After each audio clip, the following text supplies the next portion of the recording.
updates ndeseze Kenya alien skin je yakoze somero lya music eranga wane Uganda tugenda kusigalira kumulaba ku YouTube ku TikTok obanga ze kutukuba mu bivulu abagwagwa bankomentinga byakijega nabafunidde eddagala ngenda kukubwatula bubwatu zinyansiri okawulira so mwana mulenzi alien skin ali Kenya bangambye alambula kizimbe ku kizimbe kulaba wagenda kusimba makanda ga Fangoni Music School eruddawo nabagamba mu frustrating abantu abo mugaso mu gwanga lino naye bajja kubaviira.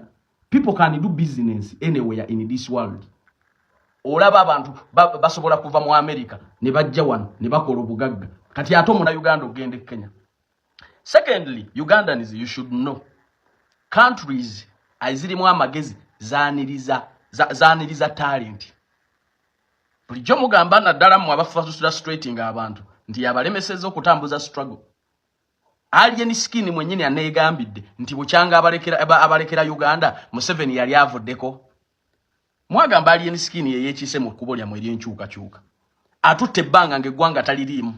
Njogedde naye talina nasuubiridda Uganda. Mumbuulire waatabadde kakodyo ki? Kuba omwana mubadde mu muli bubi. Mumuteza bamukuba amayinja, mumulumbye ewuwe n'ebijambiya, mumukoze buli kimu. Uganda agibalekedde asimbye amakanda Kenya. Bangambye alambula kizimbe ku kizimbe kulaba wagenda kuteeka Fangoni School. Muzala w'abantu. Let people go where they value them. Nange nkoyo okunvuma. Ngenda mu America ne family yange. Tulabo basiibe successful. Ndabo babwe nava mu Uganda ngali bwe yagivuddemu. Museveni munaamujjako. Mutubuulire Museveni mumutuusizaawa. Kubanga bulijjo mutulaga nti alien kyekisibye wano dictator bukyanga abalekera Uganda mumbuulire dictator mwamusesetula enakasero kasi yasula ntebe. You people go siro. We are losing talents. Abagala okugenda ebweru emirimu ninaja Saudi Arabia. Visa ziba sponsored. Njogera naawe eyabulwa input simayine nawe akasente katono simayine natunze embizi yange n'ebirala. Twetaaga ba waiter kuva ku myaka 2 mugumu paka emyaka 28. Interview tuzikola wiiki ejja omukisa bwe gukusubwa ebyala isi bimbuze lulala. Salary bakusasula milioni 1.5 bakuliisa bakusuza bakujjanjaba ate ng'okola essaawa 8 zokka. Ogenda kuba okola mu fast foods restaurant nga bwolaba Cafe Javazi nga bwolaba KFC nga bwolaba kuweereza mmere. So tunoonyeko my brother ngoli wakati wa myaka ejo kubanga ekintu saawa yonna kitokota omukisa guno guleme kukuleka. Tunoonyeko ku noti 7 mukaganya 17 45 27 oba noti 7 nya noti nkaga 7 29 ogenda kuba otufuna butereevu. Okusinzirira ku interview Panda gyakoze ne Alan Cruz Kinda Zebulaz nga Crystal Panda yali yakowa Ebya Bruno K naye nga talina ngeri gyamwegobako. Kubanga osiraba wonsonga yena kukoseza interview kukakasa oba kukatiriza nti abawagizi kosane MC tebalina nsobije bakoze butatutu Ebya Bruno K oba kumuyita fani. Nawe weyongede mu maaso noyitira Ebya Bruno K fani wo. Naye banange bana Uganda n'ebyenfuna. Hey! Nze ekintu nakirabirawo. Ogambye otya? Mboli yajjanga fani at the same time ngo omuntu azo okusupportingako. Naye teyali part of Champanya. Okay. Katika tulabe nje binagwira. Bruno K magezi genkuwa. Woba osobola nawe kola ebibi at least obere n'abawagizi oba 30 ngomanyi bebo. Kubanga bino ebintu by'okukozesa. Mulaba kyemba gambye mu kusooka nti Panda yayagala ddo okwegobako Bruno K naye nga talina ngeri gyamwegobako. Avuddeyo nakola statement yegamba yatandika yeka Champanya Bruno K yajjanga fani oba yajjanga guest mbu n'alemerawo olwo buwomi bwa Champanya nti bwalemerawo ennyo mbu abantu ne batandika okumubuuza nti onomalako n'empisa za Bruno K nga history yo mubi kyokka bulijjo aseka ne Bruno ng'oyinza olowooza ba mikwano bulijjo banyumya nga promotinga Champanya nga byonna tabimugamba yamaze kuba sho kujjuza n'alyoka yeefuulira munne. Nze omutima guŋŋamba nti Champanya ono ayagala kujediza bw'omu Panda sina kindi Panda yalagide MC okuvuula Bruno K era yalagide abo bafani bayise mu Bruno K amaaso naye bannange bana Uganda n'ebyenfuna olaba otuusa n'okugamba mbu Bruno K abadde nga alya ssente z'aba orphani simanyi yali akugambye simanyi mukole by'aba orphani gwe n'omugamba sirina budde bubba ssente z'abantu mbu nti kwe kusalawo otegeke sho. Bruno, how are you?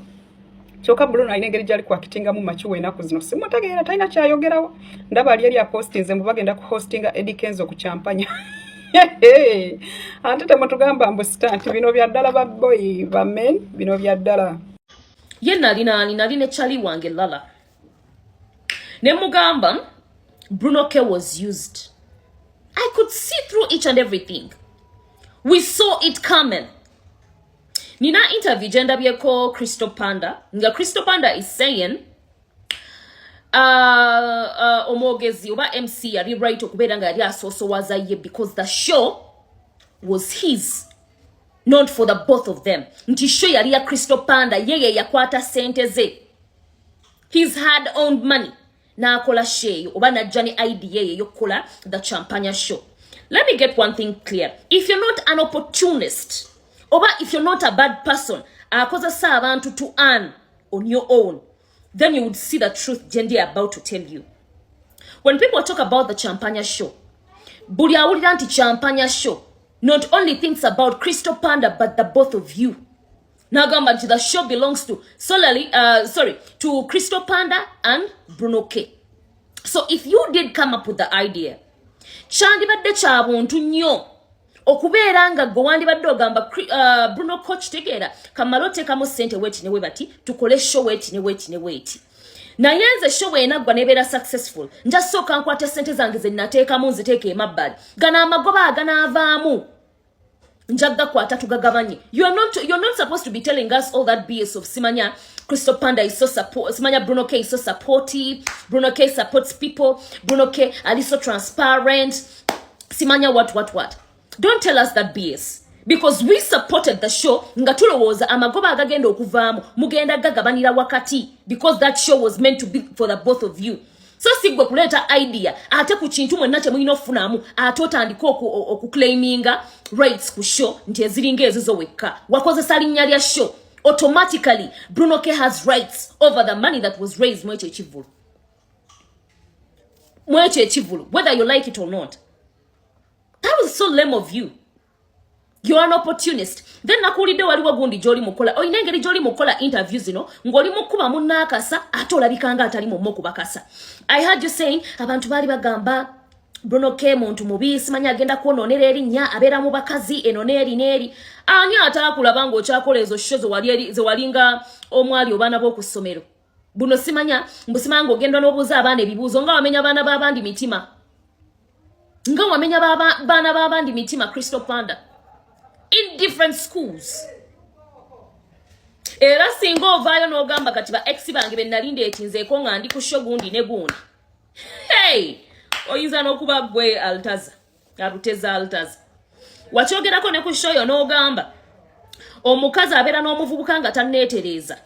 N'abeerawo omuvubuka oyo abadde tanneetereza nga azannyazannya nnyo. In English abasinga okubikkako bagamba a man who is a dog. Omusajja kasaba kuyita nti olimbwa olimu oluwaabwa bwayo adog kitegeeza we bakaabakana buli kintu. Watuuka okwagala ayagala nnyo nti kitegeeza gwe weetereza. Kitegeeza gwe olabika weetereza. Tekitegeeza nti gwe olw'okuba ebyo tebiri ku media. Tekitegeeza nti ate gwe olina erinnya ddungi nnyo. That is not how it happens. That is not how it happens. But I'm so disappointed in you, Crystal Panda. Okuvaya ate no wabi clarity. Ibadde tebyetaagi. Somebody msobola okwesa otingireyo behind the cameras. Then you telling people that, oh, the show was mine and it's me who atekamu sente ze blah blah blah blah. Wakoza samuno you're a user. Era Bruno K bamukakkamu nnyo okutugamba nti wazina agamba zina gonna. All in the name of supporting Crystal Panda. Mbozinirako Crystal Panda so that ajuza show. All that effort that you put in. Simala Crystal kantekeka oluyimba. Simala Crystal tuzinemo. Simala Crystal tuzinira abantu. Ngoli mukuyambako chaliwa wangulenga goliye n'otudde paka wona olinda olulu. Kati kyemwagala otugamba nti she naddako mugenda gitegeka in the names of Bruno K. Crystal Panda so lame. Ebyo bigambe bajjajjaffe. Siffe.